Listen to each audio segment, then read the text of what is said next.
Yo, what's up, everybody? It's your boy, 𝕭𝖚𝖎𝖐𝖎.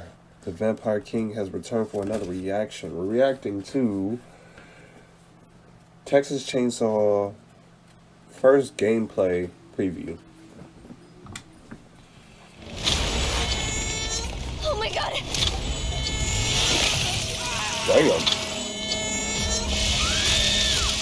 Adapting the classic 1974 horror movie Texas Chain Saw Massacre into an asymmetrical multiplayer game might seem odd on the surface, particularly— So it's basically like Friday and Dead by Daylight, but it's more like Dead by Daylight because with Friday you only play as one killer. And Friday, the 13th game. But in Dead by Daylight you play as multiple killers. You can pick from different people from they have like Jigsaw or Pigface, as they call him. Pigface, Scream, Michael Myers, and so much more. And you can play with the players.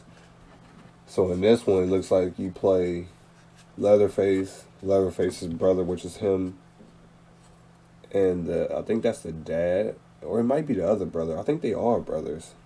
The other brother too. And then, of course, you play as the players too. It looks like. And you basically probably got to do the same thing like how it is in Dead by Daylight and Friday, where you have to fix stuff or to escape. when the team setup isn't the same 4v1 we've become accustomed to with the popular Dead by Daylight, but instead the even stranger sounding 4v3 arrangement. It works exceptionally well in practice though, creating a tactical, tense, team-based multiplayer experience that favors brains over brawn. Whether you're on the victim team of 4 trying to escape, or the serial-killing family trio trying to cut them down, So basically, Leatherface has his chainsaw, his brother has his knife, little small knife, and then the other brother has the little stick thing that he's poking that girl with.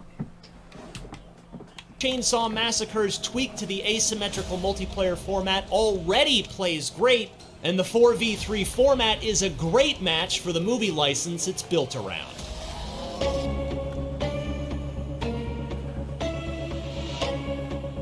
Developer-publisher Gun Interactive promises more maps for launch next year, but for this preview session, I played a half dozen rounds in Texas Chain Saw Massacre's most recognizable location, the rural Texas house the film is set in.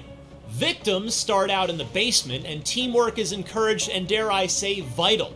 There are only a few ways out of the basement and just 2 ways out of the house once you get upstairs. In other words, there are only 2 ways to win.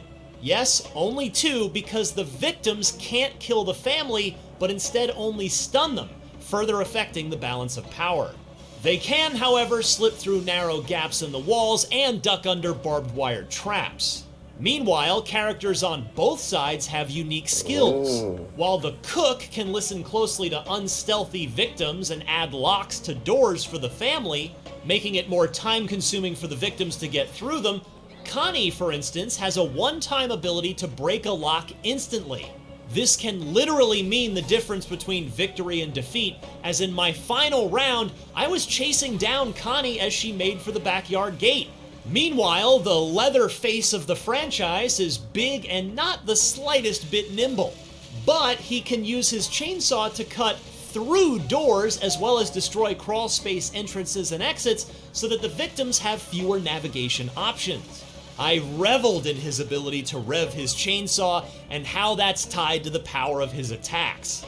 Swing your saw at a victim without revving it and you'll do a bit of damage. Rev it too high for too long and it'll stall out. But if you catch the sweet spot of the rev range, you'll get a one-hit kill, complete with a quick and grisly cutscene.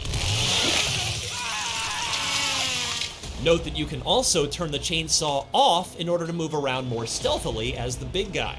From first-hand experience, I can tell you that this is immensely satisfying.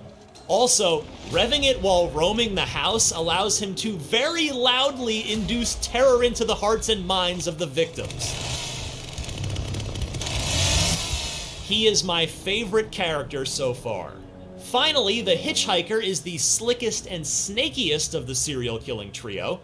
he can get through those same small cracks and crevices the victims can, and I made sure to use his agility to whisk myself right to the front yard as the match began, turning on the gas-powered generator that powers the electrified security system guarding the path to the road. He can also lay down traps that are guaranteed to slow the victims down, either by ensnaring them directly or by putting them in spots where the teenagers have to spend time disabling them. All three family members are wise to collect blood from around the house as well as from victims in order to feed Grandpa, the non-playable member. So basically, it's not just one character. You fight all three of the characters. So that means basically, oh, that's definitely about to be cool. So basically, I can do it. You probably could do it two ways. I can play Leatherface, and then I can have the hitchhiker and the cook basically be AIs and help me fight online characters, the three online characters. Or I can do is have me as Leatherface and two online people be the cook and the hitchhiker, like that. Oh, that's definitely cool. And all of us is going to be in the same game because it's basically a 3v3 game, basically. The family, who acts as a sort of Sauron-esque all-seeing eye as the blood you feed him levels him up. He will occasionally shout and tag any victim who's moving in the moment he screams. And speaking of leveling up, there's a massive and persistent skill tree I didn't get to play with in this one-off demo session, but it promises to allow you to tailor your respective victim and family skills to your liking. I admit I enjoyed playing as the family more than the victims in my initial rounds. I had a blast trying to outsmart them despite being outnumbered. But no doubt, careful teamwork and coordination will pay off handsomely for good victim players, like when one of you goes to the top floor of the house and restores power to the basement exit, allowing their teammates another means of escape. Notably, too, victims are able to hide in dark corners of the house, in bushes outside, and sneak around quietly so as not to make a ton of noise and alert the family. As my developer guide put it, quote, "Just leaving a door open can hurt you in this game." The sheer number of tactics in play between these two starkly contrasted sides is impressive. More laudable is just how well Texas Chain Saw Massacre plays right now, despite its release date not being until sometime next year. The movie license hasn't just been slapped onto this game. Instead, it feels like an excellent pairing, and I can't wait to play more. For more on the Texas Chain Saw Massacre, check out the uncensored gameplay trailer as well as the game versus film comparison trailer, and for everything else in the world of video games, stick with IGN. Ooh, I wonder if they got I gotta check to see if they got the demo. Is the demo? I definitely want to play the demo if they got a demo of it out already. But let me know your thoughts. Are y'all excited for this? And this is coming out next year. I wish it would have been coming out this year, but it's not. Sad, but it's okay. Let me know your thoughts. And while y'all down there, make sure y'all bite that like button, bite that subscribe button. Become a member of the Vampire Academy, because all we're doing is getting big. It's your boy, the Vampire King himself, London V.K. Alucard. And I'll see y'all for the next thrilling video. Peace.